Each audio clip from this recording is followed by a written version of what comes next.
na nilang kuan dire kani ari ra ko to ang ilang kuan unay mabisita no. So muna mo igsuon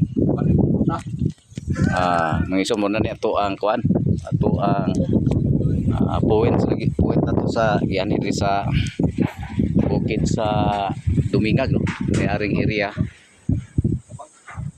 kanay daghang balay diha palugsong adto. So nananig makita nato nga mga bangag na daghang mga atong padulan ha. Naay bangag makita ato sa unahan pod atong ay ubos atong ay pulang ato. So napod si bangag ato no. Oo. Kasi mga bangag. So mingaw ang lugar no. May matawag sa kagatago matawag nino. So na siya nga ko ning taniling no sa mining.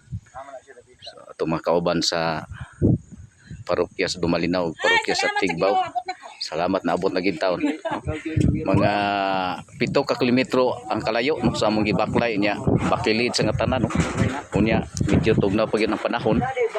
So na ba nagalugso na to. Pikas bungtod pa makita kudol-dol na sila. No. So ato na tayo niya sa buhat sulod na sa area gyud no.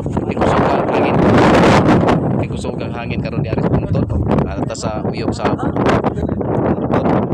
Pita. Una na siya pinakatong ng bungtod no. Gabon na siya nang abot ng gabon dire. Kusog na kay ang gabon. Paingon ng gabon dire. Dito sa may ubos na mga balay to na karsada.